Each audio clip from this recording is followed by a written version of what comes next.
The axle grease was cold, and it had worked itself up under her fingernails and into the fine creases of her palms. And Pauline Garrison had stopped caring about that somewhere around the second hour of kneeling in the dark beside the broken wheel. What she had not stopped caring about, what she could not make herself stop caring about no matter how hard she pressed her mind toward the mechanical problem in front of her, was the letter folded inside her coat pocket. The letter that had arrived 3 days ago from the bank in Laramie. The letter that told her in polite, measured, merciless language that the mortgage on the Garrison homestead was being called in. 60 days. She had 60 days. The wagon wheel had cracked its axle housing when she had driven the front right side into the gully off the main road, a mistake she had made because she was reading that letter again by the last pale light of sunset and not watching where she was going. So the broken wheel was her own fault, and the cold was her own fault, and the dark was her own fault, and somehow that made all of it worse. She had the iron jack from under the wagon seat. She had the spare pin and the grease tin, and the hand wrench her late husband Thomas had always kept bolted to the underside of the buckboard. She did not have enough light. The sliver of moon was doing almost nothing, sliding in and out behind clouds that smelled faintly of coming rain, and the lantern she kept in the wagon had cracked its glass globe somewhere on the road from town and would not hold a flame. She heard the horse before she heard the rider. One horse, walking, coming from the direction of Cutter's Creek on the north road. She did not stand up. She did not call out. She kept both hands on the wrench and her jaw set, and she told herself that whatever came around that bend, she was not going to ask for anything. She had been telling herself that for 3 years. Since the morning they had laid Thomas Garrison in the dry ground at the edge of his own north pasture, and she had stood there with a 2-year-old on her hip, and 180 acres of drought-cracked earth in every direction and not one single neighbor who had made good on their promise to help. The horse came around the bend. The rider was a shape against the dark sky, tall in the saddle, hat brim low. He slowed without being asked. He stopped without being asked. And then, without a single word, without asking permission or announcing himself or waiting for her to acknowledge him, he reached into his saddlebag, pulled out a lantern that was whole and lit and burning with a clean, steady flame, leaned down from his horse, and held it out so the light fell exactly where she needed it. Pauline Garrison looked up from the axle housing. The man looking back at her had dark eyes and a jaw that had not seen a razor in 4 or 5 days, and an expression on his face that was neither pity nor amusement, nor the particular kind of measuring assessment she had learned to despise in men who looked at a widow alone on a road and started calculating. His expression was simply present, as if he had held lanterns for people fixing axles in the dark his entire life and expected nothing from it and wanted nothing from it. "You have got the pin angled wrong," he said quietly. "The housing thread is stripped on the left side. You need to come at it from below." She looked back down at the axle. She looked at the angle of the pin. She moved it the way he described. It seated cleanly on the first push. She tightened the wrench. The housing held. The wheel was fixed. She sat back on her heels in the dirt, and the lantern light moved as he shifted his weight in the saddle, and she realized she had not said a single word to him, and he had not seemed to require it. "Thank you," she said, and her voice came out rougher than she intended because she had been holding something very tightly inside her chest for the past 2 hours, and the sudden release of the mechanical problem had made it all loosen at once. "You would have gotten it," he said. It was not flattery. He said it the way you state a fact about weather or distance. She stood. She was not a small woman. At 5 feet and 7 inches she had always looked men of average height square in the eye, and this man on his horse was tall enough that even mounted he did not make her feel small. She wiped her hands on the rag she had tucked through her belt and looked at him properly. "Pauline Garrison," she said. "Daniel Langston," he said. He moved the lantern so she could see him better, and she understood, with a slight shift of unease somewhere below her sternum, that he had done it deliberately. That he was aware that a woman alone on a dark road, had every right to see the face of the stranger who had stopped beside her.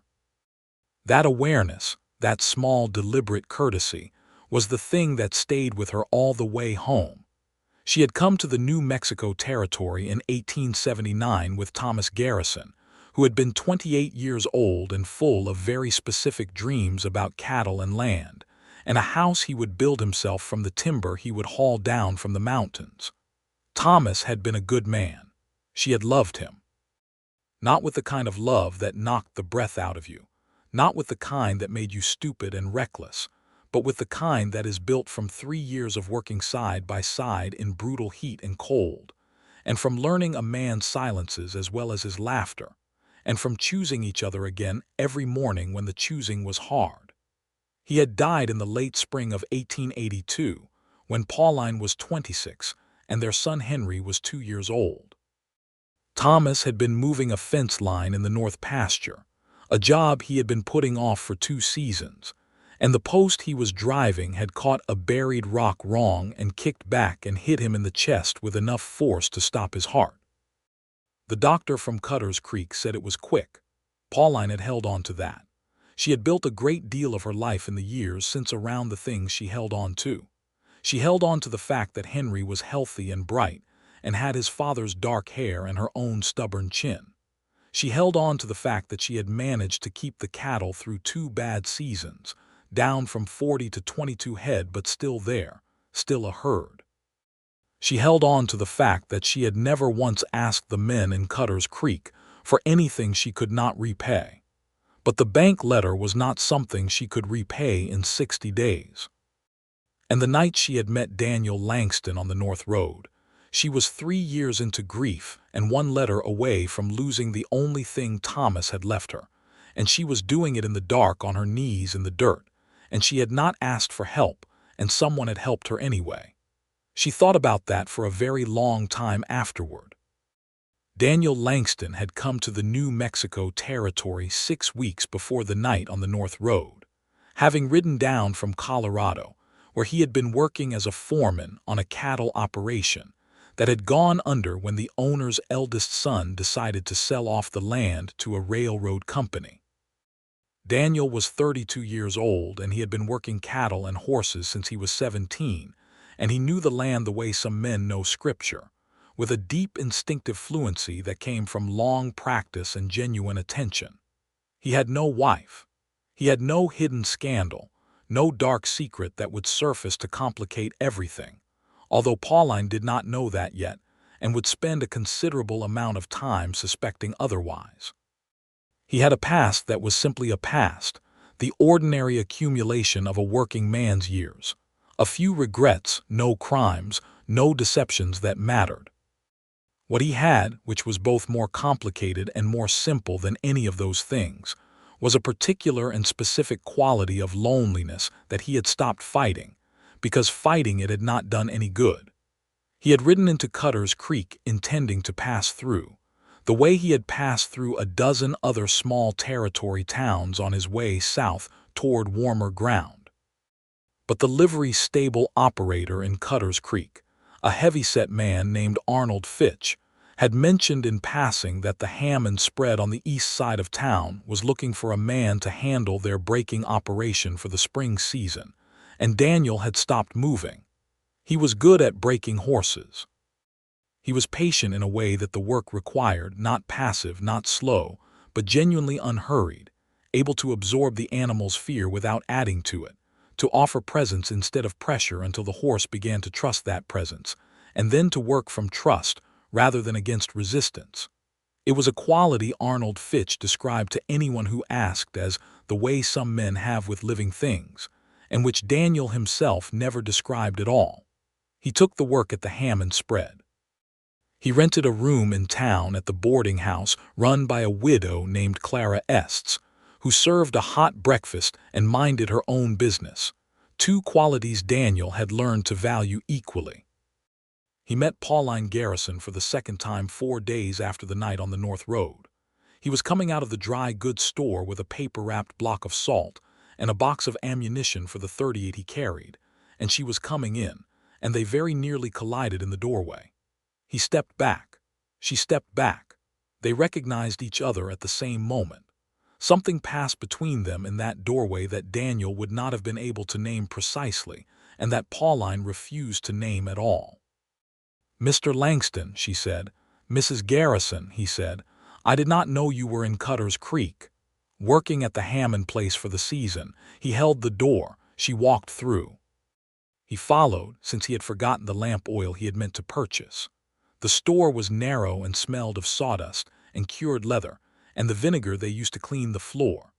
Pauline moved to the counter with the purpose of a woman who had allocated exactly the minutes this errand required, and not one more. Daniel moved toward the lamp oil shelf and found himself aware of her in his peripheral vision with a specificity he had not asked for. She was buying flour and coffee and a small paper of pins. She paid in exact coin from a small leather purse and thanked the store man by name. She was wearing a coat that had been mended at the left elbow with thread that was almost but not quite the same color as the coat, the kind of mending that is precise and competent and speaks of someone who does not have the luxury of waste. He thought about the axle housing, about the way she had kept working at it for what must have been 2 hours before he came along, in the cold, alone, without stopping. He thought about the set of her jaw when she looked up at him. He bought his lamp oil. He caught her at the door again. "Mrs. Garrison," he said, and he did not know exactly what he was going to say next, which was unusual for him. "I know a man at the Territorial Bank, in Laramie." "If you ever needed," he stopped. She had gone very still. "What makes you think I would need anything from a man at the Territorial Bank?" she said, and her voice was entirely level, which was more alarming than if it had risen. "Nothing specific," he said. "I meant only that if you were looking for someone to speak on your behalf about the terms of something, it is common enough. A lot of good ranches are struggling this year." She looked at him for a long moment. Her eyes were the color of the territory sky in October, that particular shade between gray and blue that appears when the season is changing. "I appreciate the thought," she said finally, which was not agreement and was not refusal, and she walked out into the street with her flour and her coffee and her paper of pins, and Daniel Langston stood in the doorway of the dry goods store and understood with absolute clarity that he was in significant trouble. He did not go to the Garrison place. He told himself he was not going to. He told himself she had not asked for anything, and that the most respectful thing he could do was provide nothing. He believed this. He held to it for 11 days. On the 12th day, Arnold Fitch mentioned, in the way that small-town people mention things when they want something said without being responsible for saying it, that the Garrison widow's north fence was down in 3 places, and her cattle had been getting into the Hammond pasture, and old man Hammond was about to say something about it officially, which would make things difficult. Daniel Langston finished his breakfast. He told himself he was riding out to have a look at the Hammond north boundary, which was partly his professional responsibility anyway. He took fence wire and posts with him. The Garrison place came into view from the ridge about a mile before he reached the north boundary. It was a modest homestead by the territory standards of 1882, a main house built from adobe and timber with a covered porch along the south face, a barn that was in better repair than the house, a chicken run, a kitchen garden that had been turned for the coming season, and 22 head of longhorn in a pasture that was smaller than it should have been for that number of animals. The fences were old.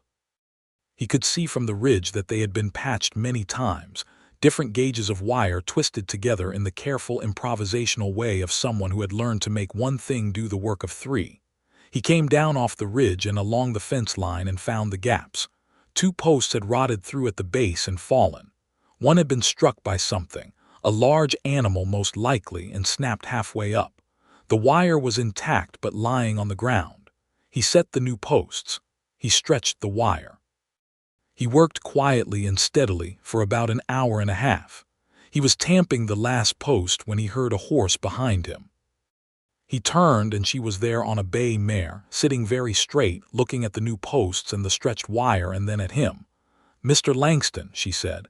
"Mrs. Garrison, you are fixing my fence." "The Hammond boundary runs just there," he said, and he pointed to a line of stakes about 40 yards north. "It's my professional responsibility to keep the boundary clear." She looked at the Hammond boundary stakes. She looked at his new fence posts, which were clearly, incontestably on her side of the line. "That is a very interesting interpretation of professional responsibility," she said. He had the grace to not argue the point. She got down off the mare. She tied the reins to the old fence wire that still stood at the corner post, the post that had not fallen. She walked along the line he had set and tested each post with both hands, rocking it to check the depth and stability. "You drive a good post," she said, which in the territory in 1882 was not a minor compliment. It was the specific praise of someone who understood the work. "You check a post like someone who has set a few," he said. "73 of them the summer Thomas died," she said. "Henry was too little to help. I hired a man for a week and he set half of them wrong and I pulled them and reset them myself." She said it without complaint, without performance, as pure information. "That's a great deal of fence," Daniel said. "It is," she agreed. They stood for a moment with the wide territory sky above them and the distant cattle sounds and the smell of turned earth from her kitchen garden half a mile away on the wind. "I would like to pay you for the wire and posts," she said. "You do not need to, Mr. Langston." Her voice was careful and quiet and absolutely firm. "I have been managing this place for 3 years. I have managed it by understanding exactly what I owe and to whom, and paying it on time. I do not want to begin a pattern of accepting things I have not arranged to pay for." "It makes a tangle," he looked at her. "All right," he said, $2 for the materials, not the labor." $3, she said, "for the materials and a fair portion of the labor." $2.04, he said, and something in the negotiation, the precision of it, the way she handled value like a thing she respected, made him want to smile. He did not smile. He understood it was not the moment. "Agreed," she said, and put out her hand. He shook it. Her hand was strong and dry and slightly calloused at the base of the fingers, and she met his grip directly, not testing it, not yielding to it, simply present in it the way she seemed to be present in most things. He rode back to the Hammond place with $2.50 in his pocket, and the particular ache of a man who has made his situation considerably more complicated than it needed to be. Henry Garrison was 5 years old in the spring of 1883, and he was, as most 5-year-olds are, entirely without the social instincts that adults spend their lives acquiring. He had his mother's gray-blue eyes and his father's dark hair, and a directness of expression that made him seem, at certain moments, much older. He met Daniel Langston for the first time at the Cutter's Creek Spring Market, where Pauline had brought 2 of her cattle to sell, and Daniel had come with the 3 horses he had finished breaking at the Hammond place. The market was held in the wide, flat area behind the feed store, and it was as much a social occasion as a commercial one, the kind of gathering where news traveled and alliances were assessed, and the fabric of a small community was, for one afternoon, made briefly visible. Henry had been tasked with watching the family's unsold steer while Pauline spoke with the cattle buyer, and he had done this conscientiously for approximately 4 minutes before becoming interested in the horses Daniel was managing 20 feet away. He walked over. "Those are nice horses," he said, with the confidence of someone who had spent his life around horses. "Thank you," Daniel said, keeping one hand on the lead of a particularly restless roan. "That one is scared," Henry said, pointing at the roan. "He is getting less scared," Daniel said. Henry considered this distinction with visible seriousness. "How do you make him less scared?" "You stay near him and you don't do anything frightening, and eventually he understands you're not a danger." Henry looked at the roan. The roan blew through its nose and shifted. Henry stood perfectly still. "Like that?" he asked. "Exactly like that," Daniel said. Pauline arrived at a brisk walk from the direction of the cattle buyer, saw her son standing next to a strange man and a restless horse, and her face went through 3 separate expressions in about 2 seconds. The first was alarm. The second was recognition, which replaced the alarm with something more complicated. The third was a particular controlled neutrality that Daniel was beginning to understand was her default register when she was uncertain how to feel. "Henry," she said. "This is Mr. Langston," Henry said. "He is teaching me how to make horses less scared." "I know Mr. Langston," Pauline said. "He fixed our fence," Henry said. "He did," Pauline agreed, and she looked at Daniel over her son's head with an expression that was somewhere between amusement and warning and something else he could not quite read. "Mrs. Garrison," Daniel said. "Good sales today." "Fair," she said. "Fair is good enough for April." She put her hand on Henry's shoulder. "Say thank you to Mr. Langston." "Thank you, Mr. Langston," Henry said. "Come find me before you leave," Daniel said to the boy. "I'll let you give the roan some water if he's calmed enough." Henry turned to his mother with the absolute focused attention of a child presenting an extremely reasonable argument. She looked at Daniel. He did not look away. He met her eyes steadily and waited. "All right," she said. Henry looked as though Christmas had arrived in April. They found each other again near the end of the market day, and Pauline held the roan's lead while Henry carefully offered the bucket, and the horse drank, and Henry's face was something pure and specific that Daniel filed away in the part of himself where he kept things that mattered. "He has good instincts," Daniel said quietly to Pauline. "He gets them from his father," she said, and her voice was steady, but he heard the particular quality in it, the way you hear a door that has been very firmly closed. "And from his mother," Daniel said. She looked at him, a long, measuring look. "You are a persistent man, Mr. Langston," she said. "I try not to be," he said honestly. "I don't think of it that way." "How do you think of it?" He thought for a moment. "I see things that are true and I say them," he said. "I'm not always sure that is the same as persistence." She was quiet for a while after that, watching Henry feed the last of the water to the roan. "Thomas used to say something like that," she said finally. "He said truth-telling was just efficiency, that lies took too much work to maintain." She paused. "I believed that when he said it. I'm not sure I believe it anymore." He heard something careful in that, something she was watching him with. "Is there something you think I'm not telling you?" he asked directly. She looked at him. "Every person I've met in the past 3 years has had something they weren't telling me," she said. "I've learned to wait for it to come out." "That's a lonely way to live," he said. "Yes," she said simply, without argument. "It is."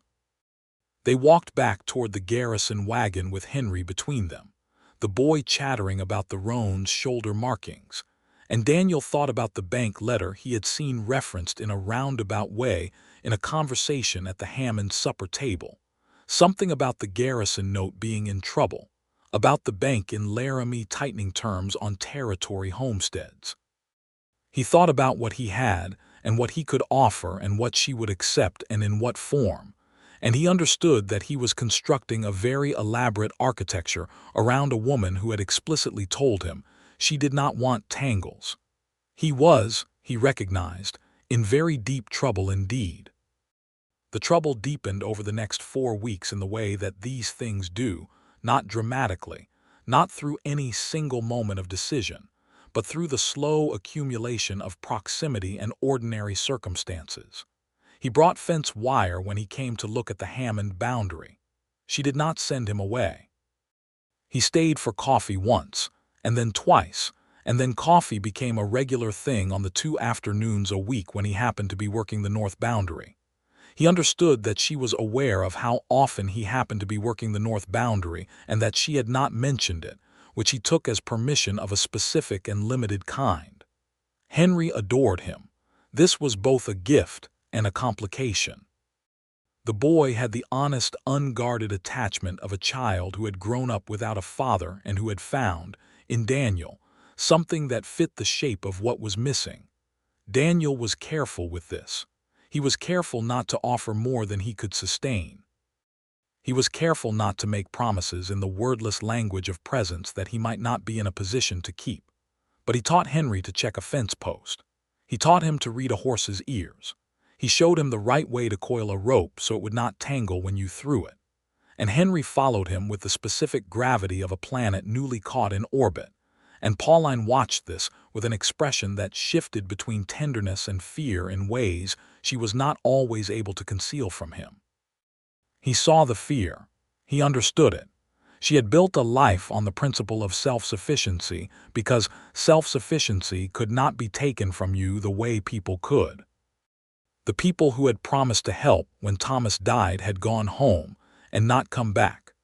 The neighbor to the east had let his cattle drink from her stock pond every dry summer for 2 years, and then sold his land to a speculator without telling her, leaving her with a new boundary situation she had to negotiate alone. The bank in Laramie had called in her mortgage, not because she was behind on payments, but because the regional manager had decided that single-woman homesteads were poor long-term investments, and he wanted the land liquidated. She had told Daniel about the bank situation on a Tuesday afternoon in early May, sitting at the kitchen table with coffee going cold and 2 mugs between them, because he had asked her directly, and she had decided, after a consideration that she would later describe as the single most terrifying decision she had made since she decided to stay on the homestead after Thomas died, to tell him the truth. 60 days from the letter, she said. That was 5 weeks ago, so 15 days. What do you need? He said. I need $400, she said, which is approximately $360 more than I have and more than the cattle will bring at spring prices and more than I can borrow against anything I own. She said it without breaking down, without the performance of distress. It was a balance sheet. She was reading it to him. I have savings, he said. She looked up from the table. No, she said. Pauline. It was the first time he had used her given name and they both heard it. Mr. Langston, Daniel. She was very still. I'm not asking for anything in return, he said. I want to be clear about that. I have savings from 5 years of foreman work and I have no particular use for them, and the money would be better employed keeping this homestead solvent than sitting in a bank account in Denver. I will not take money from you, she said, and her voice was very quiet and very controlled. I will not be in that kind of debt to you. Then let it be a business arrangement, he said. I need a stake of land in the territory. I have been thinking of my own operation.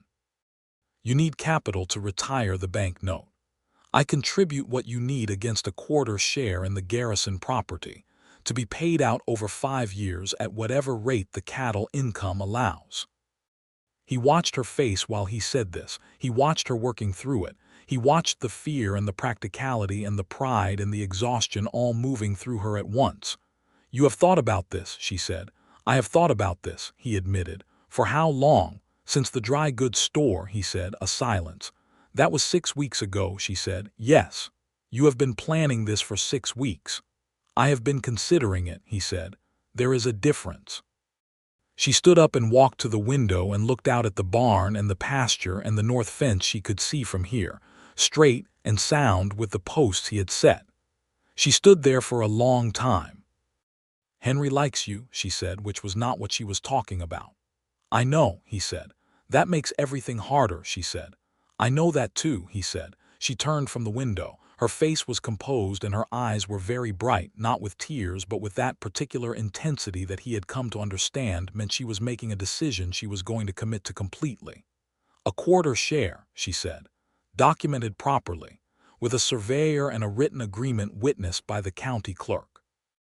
Of course, he said, and you stay in Cutter's Creek, you don't move onto the property. He held her gaze. For now, he said. She heard the condition in that. She did not argue it. For now, she agreed. They went to the county clerk the following Thursday.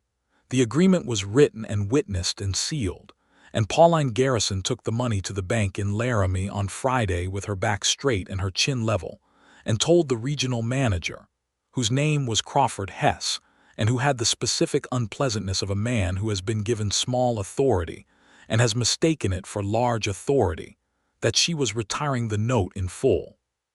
Crawford Hess looked at the money on his desk and at Pauline Garrison sitting across from it, and his face went through a very unattractive sequence of emotions.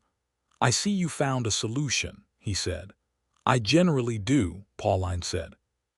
She rode home with the paid receipt in her coat pocket and the land deed clear in the territory files, and she sat on the porch in the late afternoon light and let herself feel, for the first time in 5 weeks, something close to safe. She thought about Daniel Langston. She thought about what a quarter share of this land meant, and what the documents said, and what the documents did not say, and what she was going to do with the way she felt when she sat across from him at her kitchen table on Tuesday afternoons.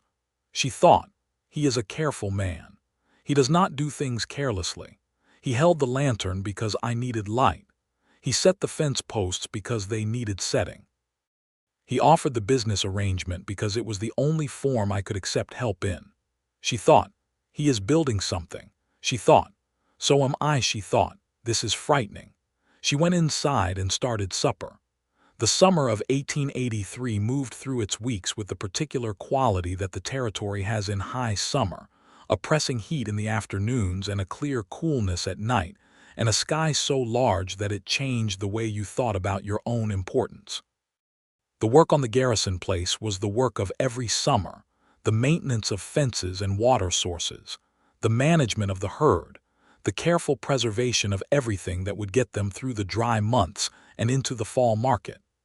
Daniel came on Tuesday and Thursday afternoons, and sometimes on Saturday mornings he came earlier and stayed later, and the coffee table conversations expanded and changed. They talked about cattle breeds and water rights and the changing politics of the territory, which was still 9 years from statehood, and had the particular instability of a place that did not yet entirely know what it was going to be. They talked about the railroad coming through, which was going to change everything about how cattle were moved to market. They talked about Henry's education, which Pauline was providing herself since the nearest schoolhouse was 12 miles away, and the teacher was a young man from Ohio who had been in the territory for 6 months and did not yet understand what he did not know. They talked once about Thomas. It happened naturally, the way such things do when trust has built itself gradually and thoroughly. It was a Saturday morning in late July, and they were both at the fence along the east pasture, and Henry was in the barn feeding the chickens, and Pauline said, out of a silence that had been comfortable and had then become something else, "Thomas would have liked you." Daniel did not immediately say anything. "He liked men who worked without needing to be watched," she said. "He said that was the true measure of character, what you did when no one was looking." "He sounds like a man worth knowing," Daniel said. "He was," she said. "He was not perfect. He was stubborn in the particular way of men who are right about most things and therefore assume they are right about everything. He was not always easy to live with." She paused. "But he was honest and he was present and he chose me. Every day he chose me." Her voice was steady, but something in it was very tender and very private. "I did not know when he died what it would mean to not have that, to not have someone choosing you." Daniel set the fence staple he was holding very carefully in his breast pocket. "Pauline," he said. She looked at him. He had been building toward this for months. He had been carrying it with the careful deliberateness of a man who understands that some things, said too early, break before they can begin. But standing in the east pasture in July with the heat pressing down and Thomas Garrison's name between them like something newly named, he understood that careful had carried him as far as it was going to. "I want to choose you," he said. "I want you to know that. I am not rushing toward anything and I am not asking for anything today, but I want you to know what I'm doing here, what I have been doing here." She looked at him for a long time. The territory sky was enormous and blue and entirely indifferent, and between them the fence line stretched in both directions and the cattle stood in the heat at the far end of the pasture. "I know what you've been doing here," she said. "And," he said. She turned back to the fence. She picked up the staple gun. "And I'm not ready," she said. "I do not know if I will be ready. I do not know what ready means anymore." She drove a staple into the post with controlled precision. "But I am not telling you to stop." He picked up his fence staples. He worked beside her along the line. "All right," he said. They worked without speaking for a quarter of an hour, and the silence was different from what it had been before they had the conversation, fuller and more complicated, and, Daniel thought, more honest. Henry came out of the barn and walked toward them across the pasture, hands in his pockets, face turned up to the sky the way he walked when he was thinking. "Mama," he said when he reached them, "do horses dream?" "I think they might," Pauline said. "Mr. Langston," Henry said, "do you think horses dream?" "I think they remember," Daniel said. "Whether that's dreaming I couldn't say." Henry considered this with great seriousness. "Remembering sounds lonelier than dreaming," he said. Pauline and Daniel looked at each other over the boy's head. Something passed between them, something that was partly humor and partly recognition and partly, if Daniel was reading it correctly, partly something that looked a great deal like tenderness. "Finish with the chickens," Pauline asked her son. "Yes, ma'am." "Then go get the midday meal started. There is bread in the cloth and cold beans in the pot." Henry went. They watched him go. "He is remarkable," Daniel said. "Yes," Pauline said, and her voice held everything she had never said about the particular joy of raising a child who was turning into a person you would choose to know. August came, and with it, the dry heat and the persistent worry about the water level in the stock pond, which had been dropping since June. This was not a new problem, but it was a more urgent one this year because the herd was larger than it had been. The combined Garrison cattle and 6 additional head that Daniel had brought in on his quarter share stake. And the pond was the primary source for 28 animals in a territory summer. Daniel spent 3 days in late August digging the pond deeper on the south end, a brutal job in the heat that he did with a spade and a will, and which Pauline watched from the bank for a while before she climbed down and took up the second spade she had brought out. "You do not need to do this," he said. "My pond," she said, and drove the spade in. They worked for 2 days deepening the south end and reinforcing the bank on the north side, and by the end of the second day, the level had dropped enough that they could see they were going to need to find a secondary source before the end of September. "There is a spring on the north ridge," Daniel said. "I noticed it when I was riding the Hammond boundary in June. It's on your land according to the survey." "I know about the spring," she said. "Thomas tried to run a channel from it in the first year. The rock formation at the base of the ridge makes it nearly impossible to root the water down." "Not impossible with a blasting charge," Daniel said. She looked at him. "I have handled black powder," he said, "on the Colorado operation when we were clearing for the reservoir." "That is not a small thing to attempt alone," she said. "I was not planning to do it alone," he said, and looked at her directly. She was quiet. "Pauline," he said, and his voice was different than usual, less careful, carrying something he had been managing for months. "I know you are not ready. I know what you told me in July, and I am not going back on what I said. But I have to ask you, is there any part of what is between us that is a problem for you beyond the question of readiness?" She set her spade in the earth and stood with both hands on the handle and looked at him across the half-dug bank. "What are you asking me?" she said. "I'm asking whether you trust me," he said. "Not as a business partner, not as a neighbor, as a man." A long silence. "If I didn't trust you as a man," she said slowly, "I would have sent you away from the North Road that first night." "You tried to," he said. "Yes," she said, "and I was glad when I failed." She looked at her hands on the spade. "That is not nothing, Daniel." He heard his name in her voice, and it moved through him like weather. "No," he said, "it is not nothing." They found a way to route the channel from the North Ridge Spring using a controlled charge at the base rock in late September, and the water ran clean and cold down the new channel into a secondary trough they built at the edge of the north pasture, and the herd had water through October when the dry season finally broke. It was a practical victory and a shared one, and when the water ran for the first time down the channel they had built together, Pauline laughed, a full, unguarded laugh that he had not heard from her before, and he stood in the October cold with the sound of it filling him up like heat. "It works," she said. "Did you doubt it?" he asked. "Every single moment," she said, and she was still laughing just slightly at the corners of her mouth and in her eyes. He stepped toward her. He did it deliberately, not suddenly, giving her every opportunity to step back. She did not step back. She looked up at him with the October sky behind her and the water running in the new channel between them, and he took her face in both hands, as gently as he would handle a horse that was learning to trust, and he kissed her. She kissed him back. She kissed him back with the full particular intensity of a woman who had been choosing this for months in the quiet, careful way that she chose everything. who had been building toward it with the same thoroughness she brought to fence posts and water channels, who had decided and committed in the unspoken way she committed to everything that mattered. And when they separated, she had both hands flat against his chest and her forehead against his chin, and he could feel her breathing. "Oh," she said quietly. "Yes," he said.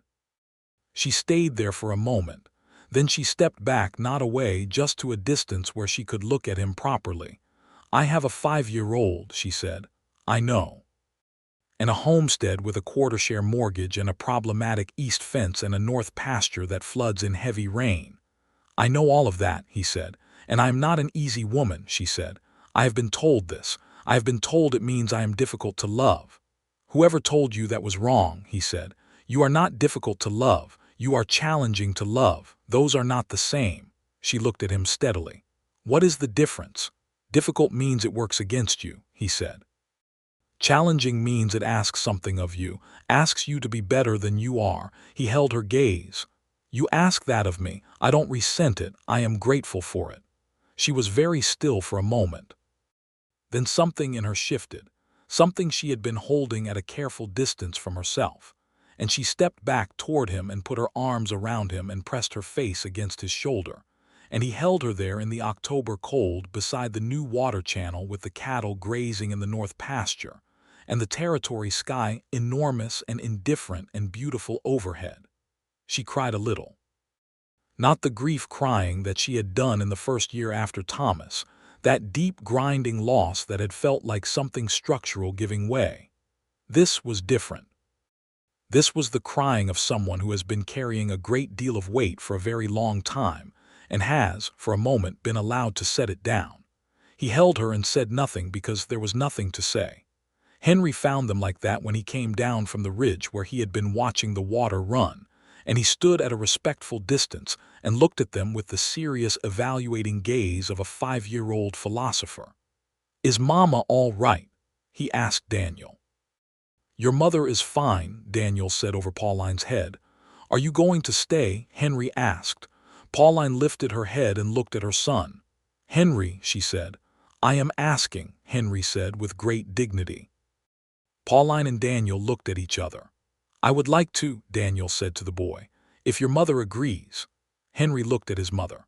Pauline Garrison looked at her son, then at Daniel Langston, then at the water running clean and cold down the new channel, then at the north pasture and the cattle and the October sky, and the homestead that she had kept alive by herself through 3 years of drought and loss and loneliness and determination. "He may stay," she told her son. Henry nodded once with the gravity of a small judge. "All right," he said. "Supper will be ready at 6. He turned and walked back toward the house. Daniel and Pauline stood by the water channel and looked at each other. "He is remarkable," Daniel said again. "Yes," Pauline said again, and this time she was smiling. They were married in the Cutters Creek Church in November of 1883 on a cold, clear day with a sky the color of pewter, and the sagebrush on the hills gone silver, and the whole territory looking swept clean and specific. It was a small wedding. The minister and Clara Estes from the boarding house, and Arnold Fitch from the livery stable, and 3 families from the surrounding homesteads who Pauline had built tentative and durable friendships with over the years. The kind of friendships that survive in hard country because everyone understands the terms. Henry stood beside his mother in his best clothes with his dark hair combed and his gray-blue eyes very serious, and when the minister asked if there was any objection, Henry said, completely unprompted and in a perfectly level voice, "There is no objection." And there was a ripple of laughter through the small congregation, and Pauline pressed her lips together hard, and Daniel put his hand on the boy's shoulder and squeezed once. The ring Daniel put on her finger had belonged to his grandmother. It was a plain band of yellow gold, modest and honest, and when Pauline looked down at it on her hand after the ceremony was done, she felt something she had not felt in 3 years, the specific warmth of being claimed and choosing to be claimed, and both of those things being true at once. They had a supper at the church hall, cold roasted chicken and potato bread and dried apple pie, and Clara Estes played the church's small organ, and Arnold Fitch made a toast in which he managed to be both gruff and genuinely moved. And Henry fell asleep under the table around 8 o'clock, and Daniel carried him to the wagon and Pauline tucked him in with the blanket from the wagon box, and they drove home under stars that were very bright and very far away and very beautiful. The first winter of their marriage was the winter of getting to know each other in the daily specific way that no amount of courtship truly prepares you for. The winter of learning that Daniel made coffee too strong and did not notice it. The winter of learning that Pauline could not fall asleep with light in the room and kept a cloth over the lamp even when Daniel was still reading. The winter of learning that Henry's nightmares came on Wednesdays with a mysterious regularity, and that the thing that most reliably ended them was sitting on the porch for 10 minutes in the cold listening to the night sounds. They were small things. They were the fabric of a life. Daniel moved into the Garrison house in November, and in December he and Pauline spent 2 weeks rebuilding the section of the roof above the kitchen that had been leaking since August. They did it together, as they did most things, with a collaborative efficiency that visitors found almost uncanny, a shorthand of gesture and understanding that had developed in the months of fence mending and pond digging and water channel building before the marriage and which now deepened daily. He was good with Henry.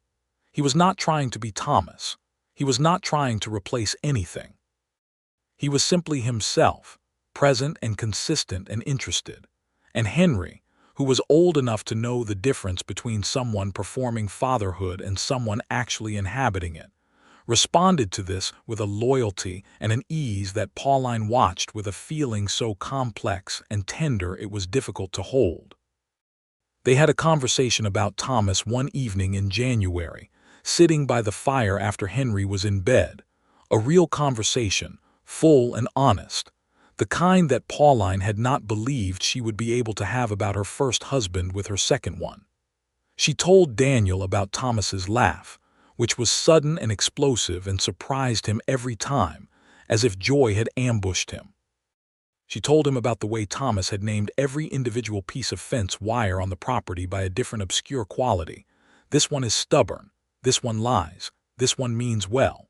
She told him about the morning Thomas died, what the sky had looked like and what the birds had sounded like, and how she had known something was wrong before she even got to the north pasture, some quality in the silence. Daniel listened. He did not offer consolation because it was not consolation that was needed. He simply listened, and at the end he said, he loved this land, and Pauline said, yes, and I love it for him and for me both. And Daniel said, so do I, and Pauline understood that he was telling her something important about his own relationship to the place and to the history of it, that he was not asking her to erase the past in order to move forward with him. That was the night she understood that she had not just found a partner. She had found someone who understood that love is not about replacement. It is about addition. It is about becoming larger.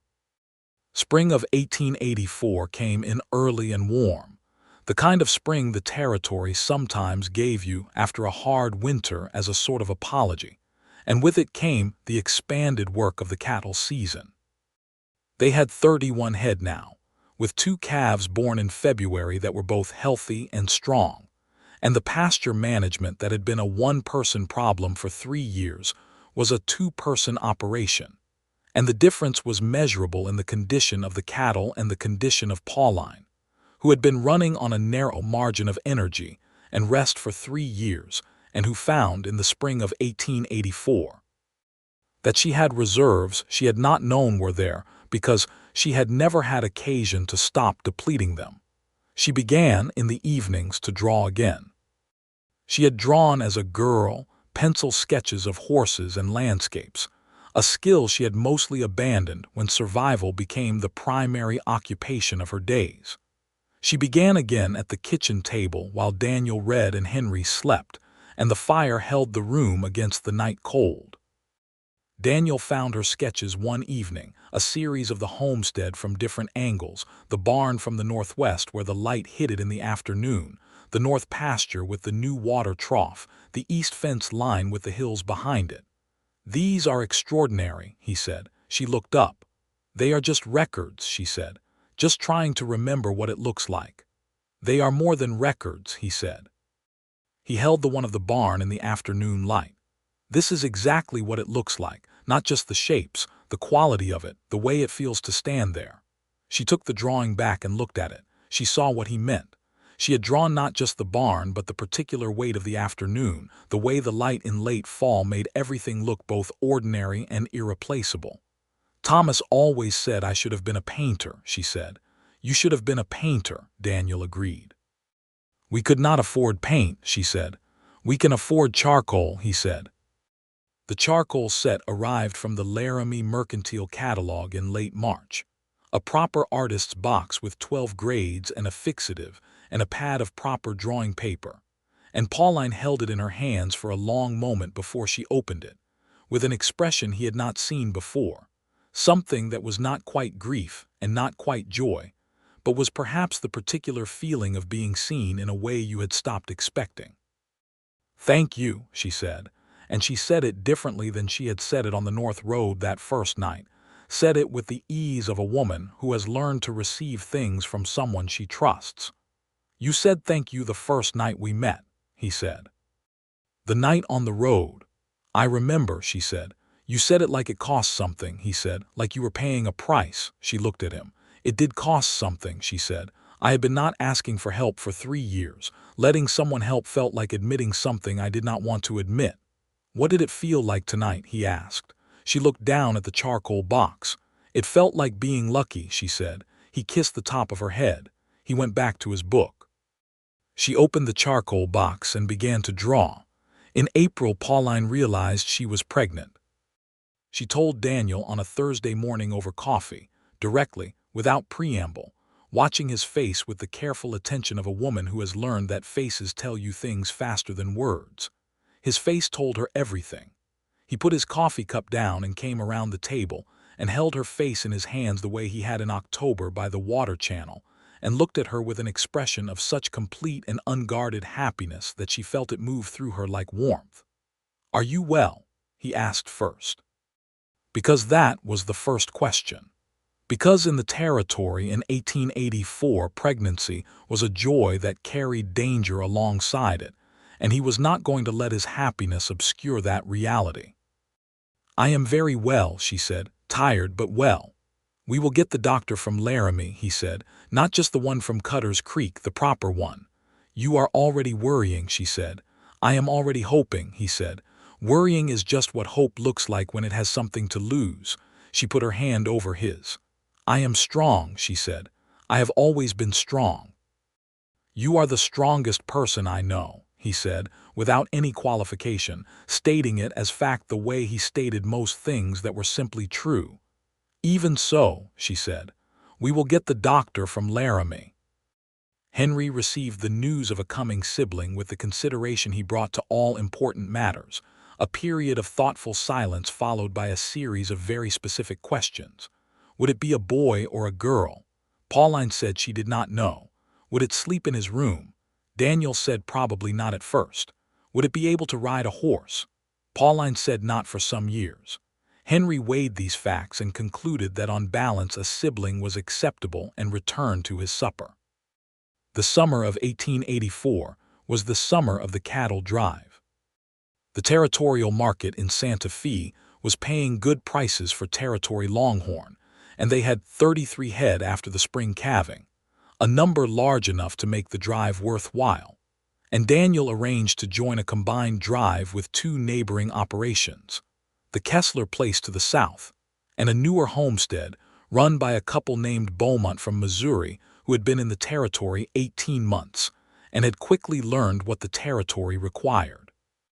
Pauline could not make the drive, being 5 months along by July, and she had opinions about this that she expressed clearly and that Daniel listened to and acknowledged without backing down from his position that she would stay at the Garrison place while he went, because the alternative was unacceptable. "I have managed worse alone than this," she said. "You will not be alone," he said. "Clara Estes is coming for the week, and the Beaumont woman said she would check in daily."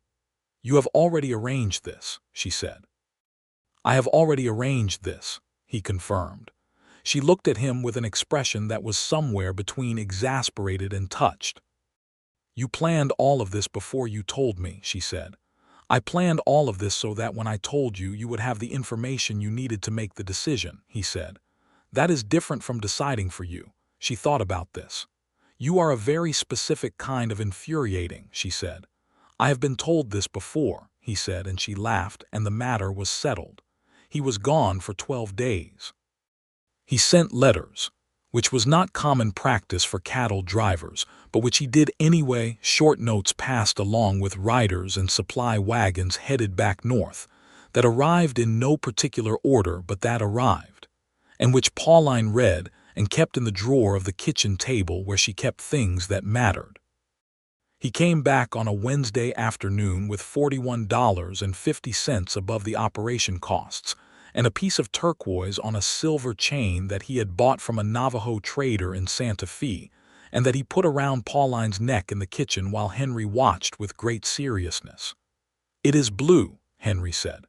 "Sky blue," Pauline said. "Same color as your eyes," Daniel told her.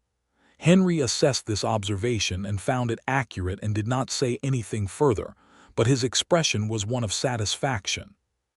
The baby came in December of 1884, a boy, born on a cold, clear morning with the doctor from Laramie present and Clara Estes in the kitchen and Daniel holding Pauline's hand through the hours of it with a steadiness that she would describe later as the most Daniel thing he had ever done, not frantic, not helpless, simply present, unhurried, there. They named him James Thomas Langston. James for Daniel's father, who had died when Daniel was 19, and Thomas for the man who had built the homestead and worked this land and loved this woman before him, and whose son was now asleep in the next room while his half-brother arrived in the world, and who would always be part of the story of this place and these people.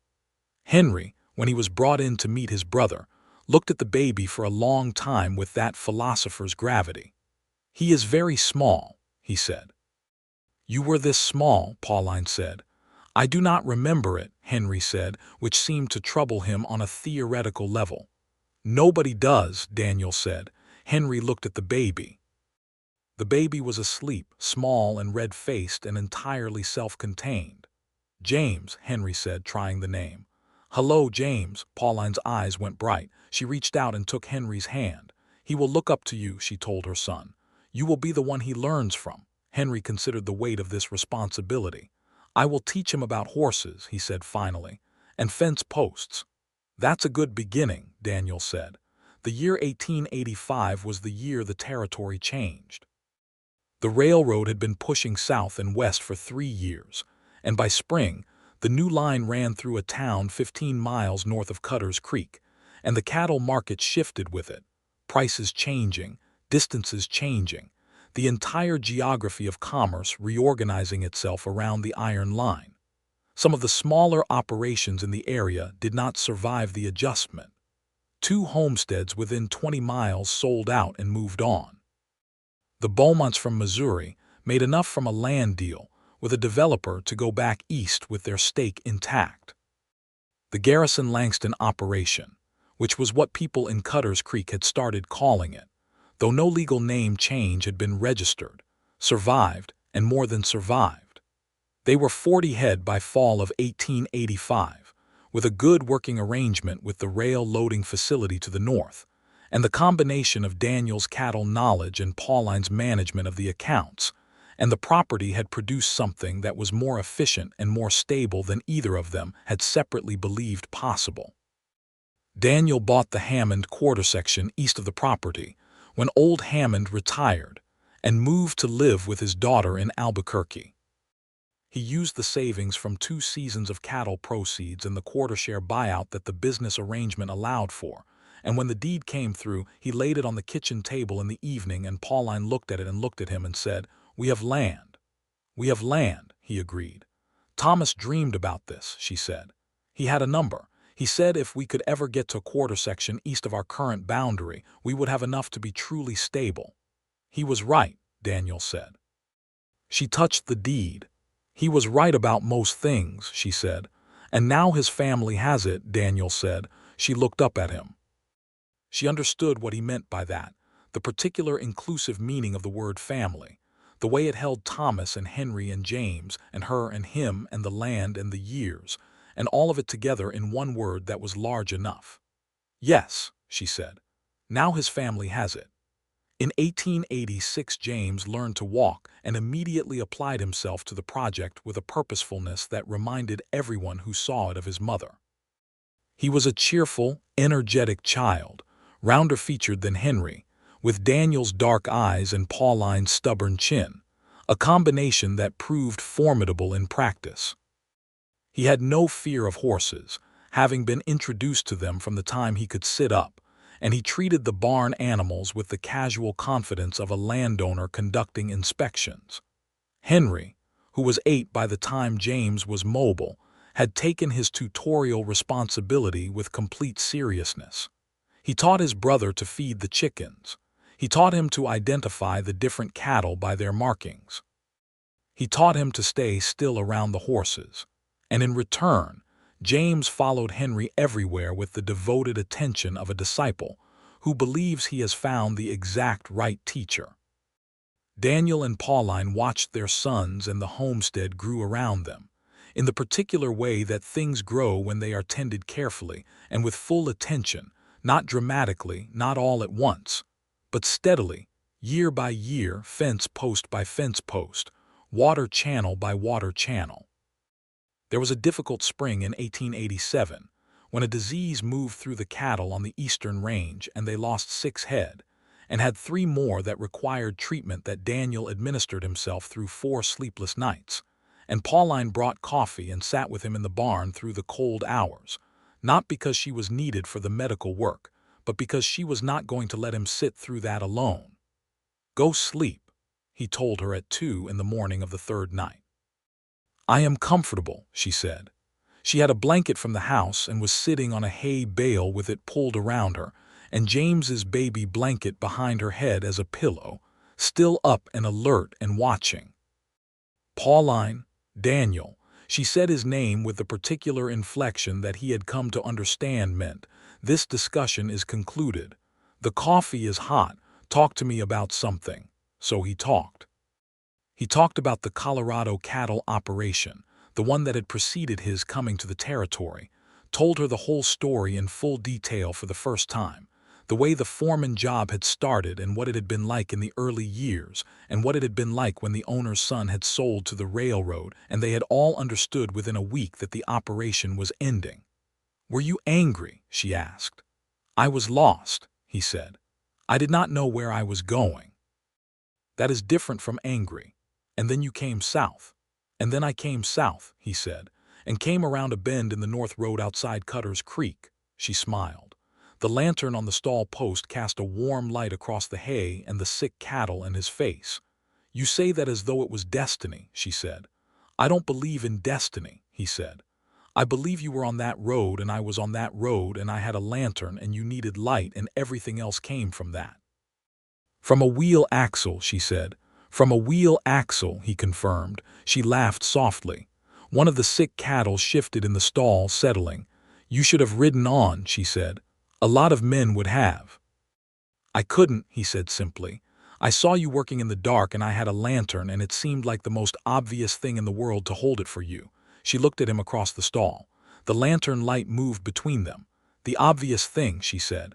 "That is how all of it felt to you, isn't it? The fence posts, the mortgage, the channel, the marriage, it all felt obvious to you." "You felt obvious to me," he said, and his voice was very quiet. "From the first moment. Like a thing I had been looking for without knowing I was looking." She was silent for a moment, a long, full silence. "I was not obvious to myself," she said. "I was hidden, even from me. I had buried so much of myself in the work and the survival that I had stopped expecting to be found." "I know," he said. "And yet you persisted," she said. "I told you once that I do not think of it as persistence," he said. "You see things that are true and you say them," she quoted back at him. "Yes," he said. She stood up from the hay bale, leaving the blanket, and walked to where he was kneeling by the sick animal, and she put her hands on his shoulders from behind and her chin on top of his head. "I am glad you held the lantern," she said. He reached up and covered one of her hands with his. "So am I," he said. They stayed there in the warm barn light for a while, and outside the territory night was cold and enormous, and the cattle that recovered did so over the next 2 days, and they lost no more than the 6. In the fall of 1887, Pauline discovered she was pregnant again, and this time she told Daniel at breakfast in front of both boys, because she had decided she was not going to treat good news as though it required management. Henry, who was 9, received this information with the thoughtful gravity she had come to expect from him. James, who was 2.5, said "baby," with an inflection of combined hope and suspicion that made everyone at the table laugh. "Baby," Pauline confirmed. James appeared to consider the existing evidence of babies as provided by his own existence and find it satisfactory. "All right," he said, and returned to his biscuit. The pregnancy was different from the James pregnancy, which had been smooth and even. This one was harder in the early months, with a nausea that did not respect morning and a fatigue that pressed her down in the afternoons in a way she resented and could not entirely argue with. Daniel managed the afternoon work without comment and came home in time to make supper 3 days a week, which Henry supervised with the authority of a small kitchen general, and which James appreciated with the enthusiasm of someone who considered all food a personal gift. The baby was born in June of 1888, a girl this time, born in the morning when the territory was gold and warm and the cattle were in the north pasture, and the meadowlarks were doing their considerable best in the sage. They named her Margaret Ann Langston, Margaret for Pauline's mother, who had died the winter before in Kansas, and Anne for no particular reason except that it sat well between the other 2 names and felt right. Henry held her first, after Pauline and Daniel, because he had been present and waiting through all of it with his 9-year-old's patience, and because he had earned the right. He held her with the careful competence of a boy who had been taught to handle fragile things correctly, with both arms and full attention. "Hello, Margaret," he said. She looked at him with the unfocused intensity of the newborn, this new person arriving in the world with nothing but appetite and sensation, and the specific ancient human ability to take the available love in a room and orient toward it. Henry looked up at his mother. "She is looking at me," he said. "She is," Pauline said. "She knows me," Henry said, with the certainty of a 9-year-old who has decided something is true. "She is beginning to," Daniel said from beside Pauline, his arm around her shoulders, his chin on her hair. James was brought in from the porch where he had been supervised by a neighbor's older daughter during the final hours. He looked at his sister with a seriousness that for a 2.5-year-old was considerable. "Baby," he said, confirming his earlier prediction with satisfaction. "Yes," Henry said. "Her name is Margaret." James tried the name. "Margaret," he said slowly with concentration. "Close enough," Daniel said, and the room held that particular quality of early summer morning and new life, and the full quiet happiness of people who have arrived, after long travel and real difficulty, somewhere they intend to stay. The years moved on, as years do in a place where the land marks time by season and weather and the slow expansion of a working homestead. The Garrison Langston operation became formally the Langston Ranch in 1889, when the territory began organizing itself toward statehood, and the land registrations were updated, though the name Garrison remained in the deed history and in the family's own telling of their story, because Pauline had never let the origin of the place be obscured. Henry grew into a young man of 17 in 1895, who was already better with horses than most grown men in the county, and who had his father Thomas's directness, and his mother Pauline's thoroughness, and a patience that was his own, developed somewhere between years of horse handling and years of watching Daniel work. He was beginning to talk about his own parcel of land, something to the south, a natural next step for a young man in the territory, and Daniel and Pauline discussed it at the kitchen table with the combination of pride and preemptive grief that all parents know. James at 10 was a different kind of person altogether, quicker and more social, with a gift for the mathematics of the cattle business that delighted Daniel and did not entirely surprise Pauline, who had always suspected that something in the accounting of things would come to one of her children as naturally as drawing had come to her.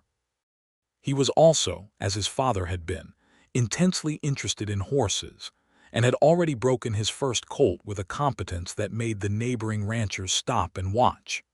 Margaret at 7 was, as Henry had declared at her birth, someone who knew the people around her, with the specific relational intelligence of a child who understands not just what people say but what they mean.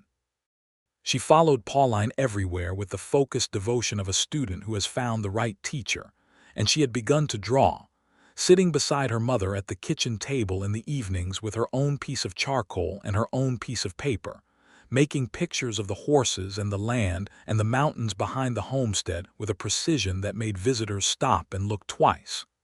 "She draws like you," Daniel told Pauline one evening. "She draws like herself," Pauline said, in the particular way she corrected this kind of comparison as a matter of principle. "Both," he said. She looked at Margaret's drawing, which was the north pasture in the late afternoon light, the same angle and quality that Pauline had tried to capture in her own early sketches, the way the light made everything look simultaneously ordinary and irreplaceable. "Yes," she said, "both." In 1896, when Henry was 18 and making serious plans for his own parcel to the south, there was a conversation that Daniel and Pauline had been building toward for some time, about what the Langston ranch would become, about what they were building and for whom, and how the two boys and the girl and the land and the years would all fit together going forward. It was not a difficult conversation. It was a long one, an honest one, happening over several evenings in October when the cattle were settled, and the children were in bed, and the fire was going. The kind of conversation that good marriages make room for because they are not afraid of the weight of important things.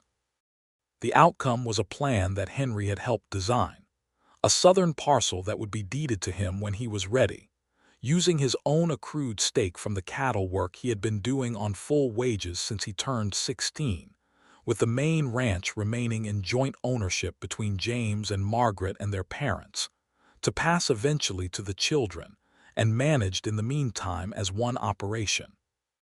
Henry received this plan at the kitchen table with all 4 Langstons present, and his face did something complicated that ended in the composure he had learned from both of his parents. "It is fair," he said. "It is what you deserve," Pauline said. "It is what Thomas would have wanted for you," Daniel said simply. Henry looked at his stepfather.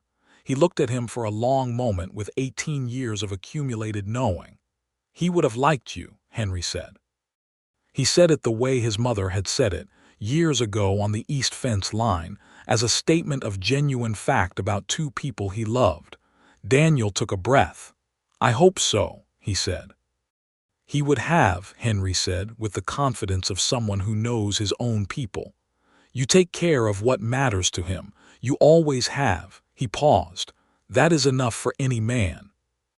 The fire in the kitchen hearth held the room warm against the October night, and outside the territory was dark and enormous, and the stars were very clear. And Pauline Garrison Langston sat at the table she had sat at for 13 years between the husband she had built a life with and the son who had been the reason she had stayed, and she felt the full weight and warmth of everything she had made. She thought about the night on the North Road. The dark and the cold and the broken axle and the bank letter in her pocket and the 2 hours of working alone without asking for anything. She thought about the light that had fallen exactly where she needed it without being asked, held by a man on a horse who had simply seen what was needed and provided it. She thought about all the ways a life can be rebuilt. Not the same, never the same, but whole. She thought about the specific miracle of 2 people who are broken in different places, finding that the shapes of those breaks fit together into something that holds.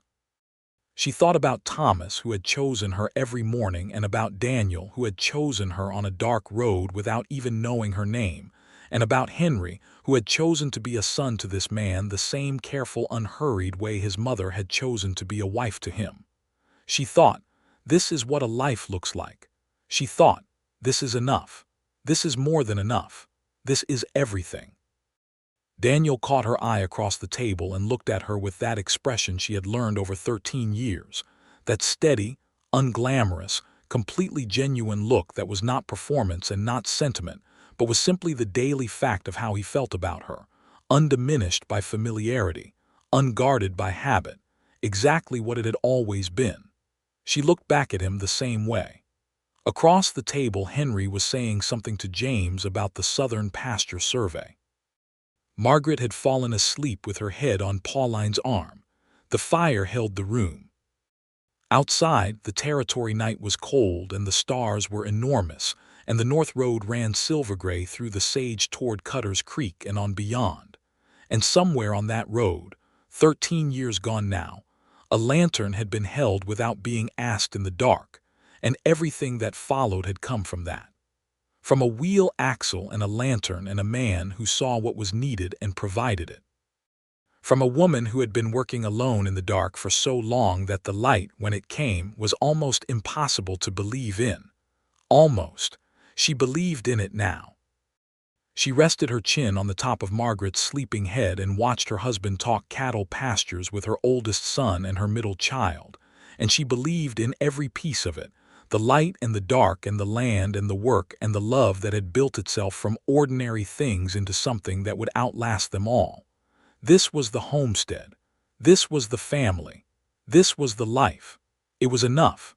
It was more than enough. It was, in every way that a life can be measured, in the broad, honest light of the territory, everything.